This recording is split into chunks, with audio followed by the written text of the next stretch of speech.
Hello, this is Digital Accessibility, the people behind the progress. I'm Joe Walensky, the creator and host of this series. And as an accessibility professional myself, I find it very interesting as to how others have found their way into this profession. So let's meet one of those people right now and hear about their journey.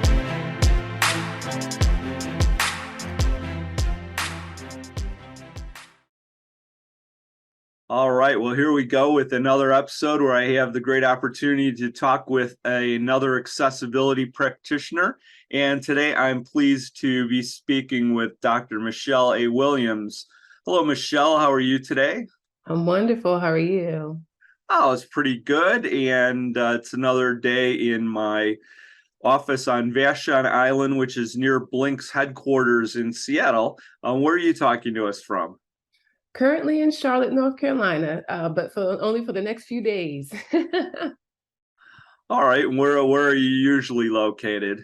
Well, yes, so Charlotte area, but I'm taking a brief detour to come back. So All we're right. moving houses, fun times.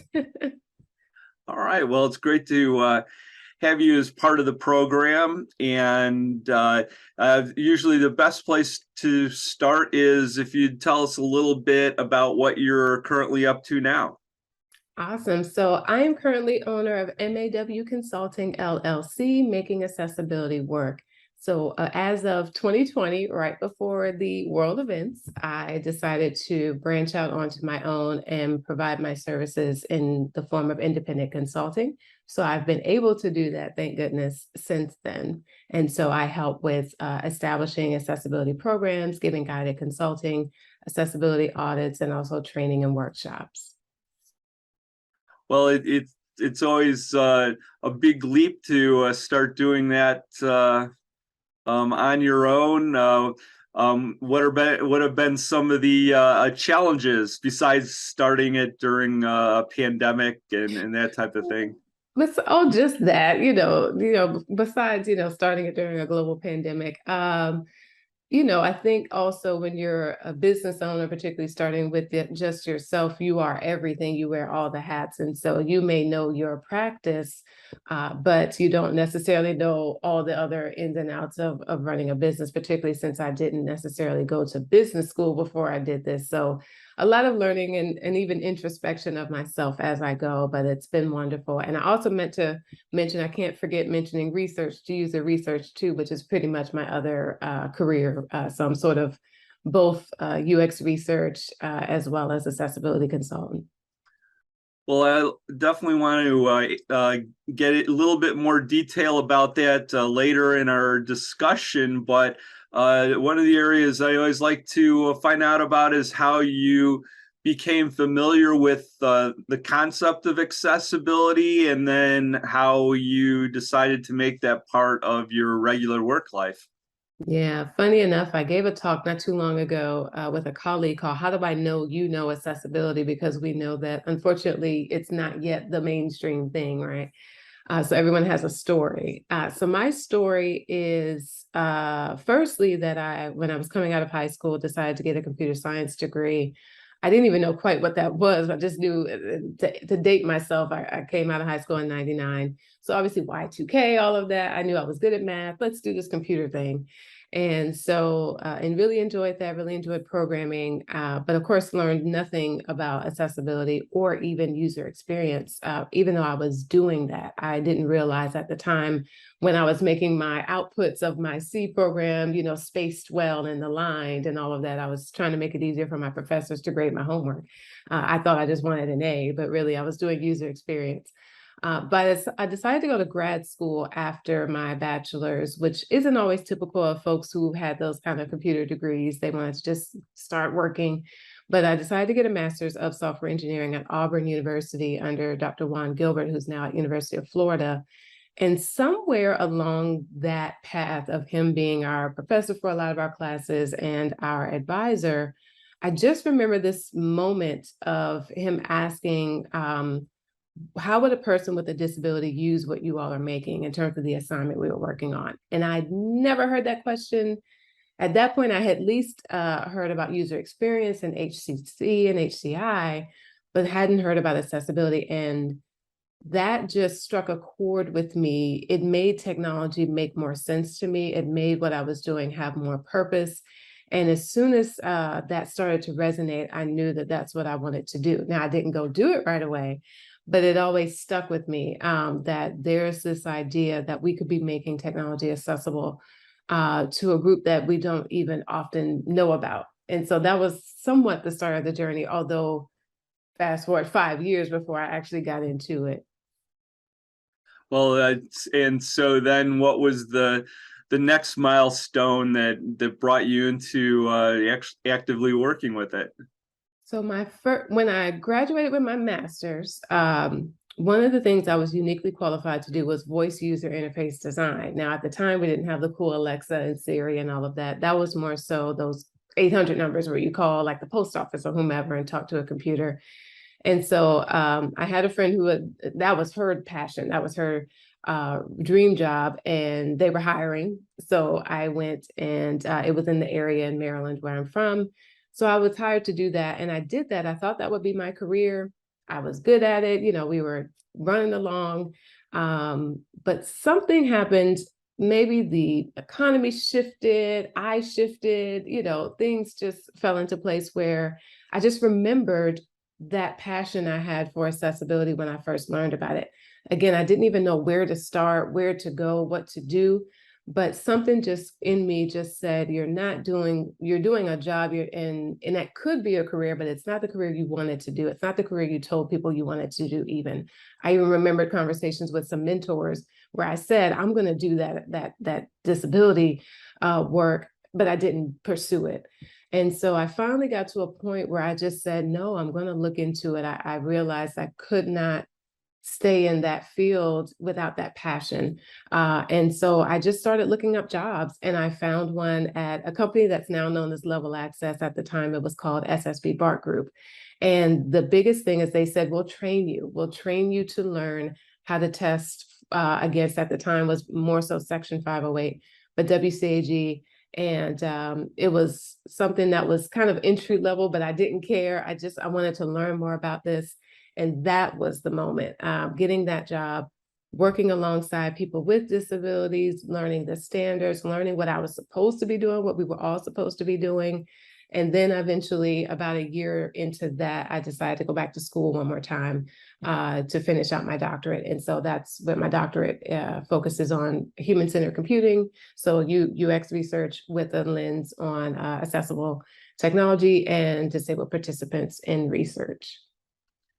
Well, that's always a tough spot is when you're first learning about it. How do you do that? And I guess you couldn't have ended up in a better spot than with a bunch of people that were willing to help guide you into that space. And so, during that time, were you participating in their work with clients to solve problems? Exactly. So at the time, they've since expanded, but we were still a small but mighty group at that time. So it was primarily, particularly in the Virginia office, we were working. So if you know anything about working in DC, Maryland, Virginia, a lot of things swirl around being government contractors. So everything comes from the government, and then you branch out to contractors. And part of Section 508 says that the federal government, who is the number one procurer of IT, has to pick the most accessible software of whatever they're trying to procure. So that is the catalyst for companies to try and be as accessible as possible. And so we were one of the firms that could check that could authenticate that your hardware, your software, your web services were accessible against the standards. And so each day it was checking these different systems against that. So that's how you got to know it. You got to understand it. You got to understand the habits developers tended to have and how to correct that. And so that repetitive nature really ingrained me in what is at least the standard for defining accessibility. And then I was able to couple that eventually with doing research with participants who had various disabilities and learn the human side of it, right? Learn the usability side of it, not just the standards, and then start to learn the lived experience. So all of that started to come together for me over the years. It was great. Well, it must have been then a big difference to suddenly be back in an academic setting for the next stage. What was that like, and how did that contribute? You may know a few things. And so, yes, it's very difficult to go back to school, particularly for a doctorate, particularly in an environment that's a traditional, not necessarily like an executive doctorate. So I did have to leave level access at some point because my program, which was at UMBC, University of Maryland, Baltimore County, was more traditional. We had to do meetings during the day, travel to conferences, et cetera. So it was a shift, but thankfully things worked out to where I was able to do that, able to go back full time. And I'm so grateful I did because it gave me some great experiences and some great connections that, I still have to this day. And it let me be immersed in this world. When you're in that academic environment, it's all about that subject area, and you don't get that when you're working. So appreciate that time for sure. And was able to even always think about that movie. Where the two men are interns at Google, but they're grown. I was at that point a more mature adult, but I still had some internships, and so that was an interesting experience as well. So I was sort of the elder statesman of our lab and things like that. But I didn't mind. It was helpful to be able to mentor, even in the capacity as a student. And also, I was very clear on why I'd gone back to school, which made the process probably go a little smoother because I was very clear what I was there to do and accomplish, and was able to accomplish it. Well, pursuing graduate studies at the doctoral level usually includes doing a lot of useful research and work that can be utilized by other people. What were some of the subjects or that you pursued in that part of your career? Awesome. So I wasn't exactly sure what I wanted to do. So I fell into sort of two areas that ended up suiting me very well. And some of them were like full circle moments. So the first was fashion for the blind. And so that started as a class project. I was in an assistive technology class, and we were, asked to come up with a problem set. And I say that came full circle because when I was very little, what I wanted to be when I grew up was a fashion designer. And that fell off around middle school when we got the channel Bravo and I saw a real fashion show. And I was like, I'm not quite at that level if that's what it takes. So I backed off of that, but I always loved clothes and fashion. And so it struck me, that's such a visual medium. How does that work if you can't see? And so that began a 2-year journey into a lot of interviews and even prototyping some various technologies around how we can make that more accessible. And particularly, it came to me that there's objective information about clothing, like color, size, what it is. And then there's subjective. And that takes more of a human touch to understand the fashion of the time and what goes together and what coordinates and all of that. So we explored different technologies. So a crowdsourcing app called BizWiz that came out of, oh boy, Carnegie Mellon, and then a RFID kind of tagging system for the objective side, and explored some prototypes and published some papers around that. So that was one. Then it came down to some money, and my advisors put in a request for proposals with Toyota Robotics at the time for navigation, and that's something that comes up a lot. Blind navigation, particularly, how do we improve on pedestrian navigation for particularly those either using a cane or a guide dog, but that particularly that last 100 feet, GPS does a great job of getting you near, say, the door or near the building, but how do you get to your actual destination? So did a lot. My last 3 years were exploring creating a technology around that, but very much doing it from a human-centered point of view. And during that time, did you have the opportunity to share your work at conferences? Or I know when I go to events, I enjoy seeing a lot of that originating research and to see what might be possibilities for the future. Absolutely. So all of my papers on my LinkedIn, it's publisher parachute. You're required to go to at least maybe 3 or 4 conferences for us every year. So The biggest one for me was the ACM Assets Conference. So the Association of Computing Machinery Assets Conference was sort of my home. Another big one, I never published a paper there, but another big one is CHI, the Computer Human Interaction Conference under ACM. And then there were a few others scattered, which also helped me to travel and have these other experiences as well, going and presenting to the conferences or publishing for journals. I've done that as well. So definitely published everything. It's all freely available if any of it interests you. And we did have some really good, I would say, kind of almost seminal kind of findings, particularly from both the fashion work and the navigation work, because we took a different lens of not just starting with what we thought the problem was, but starting with the folks who are engaging in those activities and talking with them first about what they saw as sort of the gaps in the current technology landscape. Well, so that brought you through another level of your academic work, and then were you back into the work world after that? What was the next step? Yeah, back in the work world. So to review my resume from there, so funny.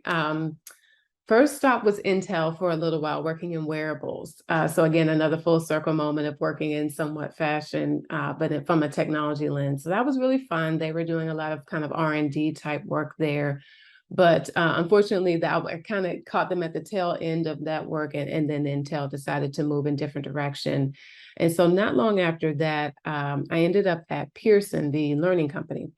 And that is where I spent about 3 years as a senior UX researcher focused on accessibility. And so my main gig was to run research with disabled participants to start to glean some of the insights about the education products, particularly our college education products at Pearson. However, we know that when you work in industry and in a digital space, the digital ecosystem is largely inaccessible. And so when you are the accessibility specialist at a company, you don't just do one job, you really are trying to advocate and evangelize accessibility throughout the company in that role. And so that's a lot of what I did too, because you can only do so much research with an inaccessible product. So first, sometimes we have to address the basic accessibility of, say, the product we want to research in order to then do the main gig that I was hired to do. And can I say one thing as well, just in case folks are listening, they may hear me toggle between people with disabilities and disabled, identity first and people first. Just know that I'm aware that there are opinions on both, and so that's almost why I go between both in terms of whether it's people first or identity first. I try to honor the viewpoints of anyone's way of addressing themselves.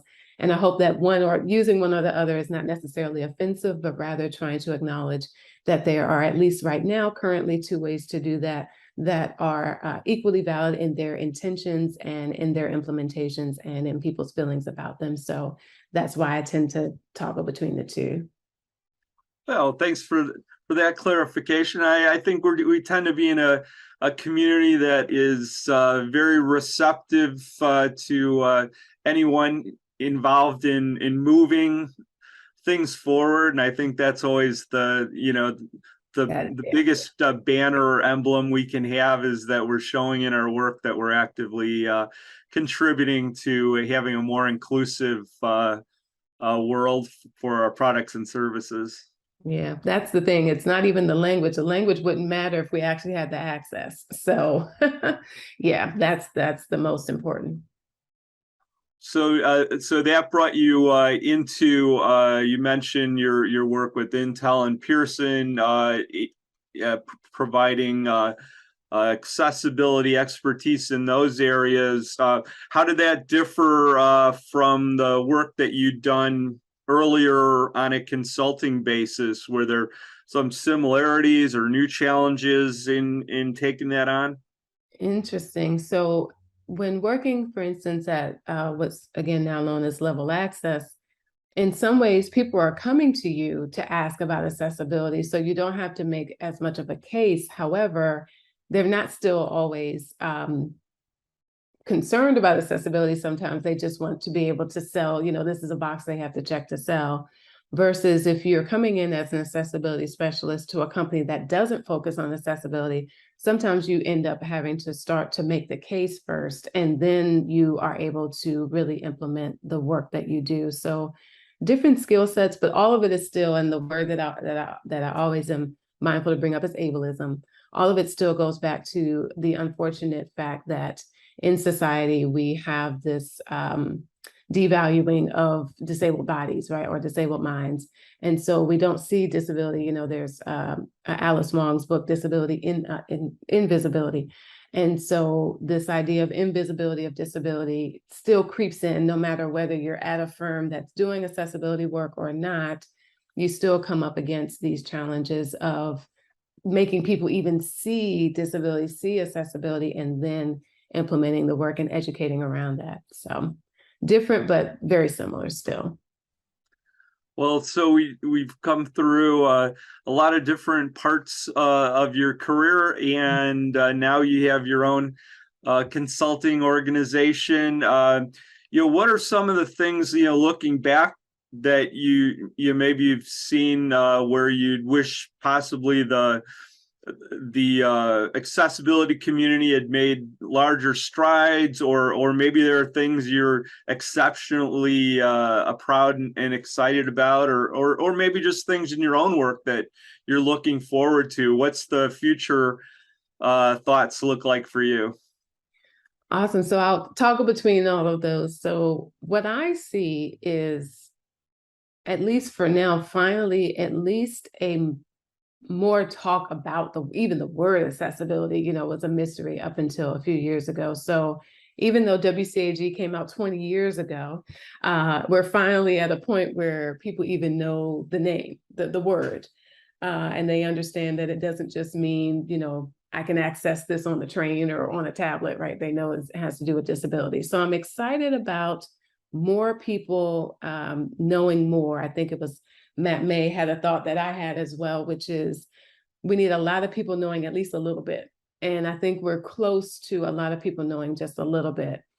My concern has always been that accessibility specialists sometimes talk amongst themselves a little too much and talk in a lingo amongst themselves that doesn't always invite other people in.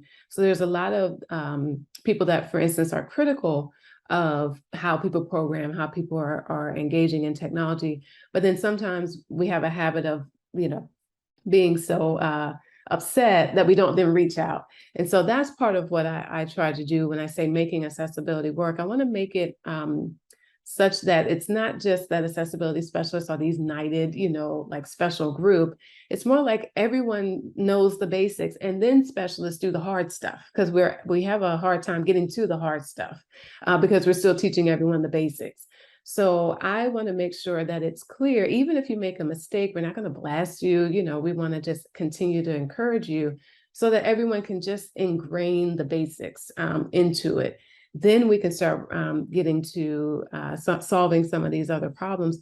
But that's because everyone else's brain power will be in it too, and we can collectively get there. So I'm both encouraged, but also I still hope that we're allowing people to join us in this journey. Those of us that have been focused on it, I hope that we're able to bring more people on board.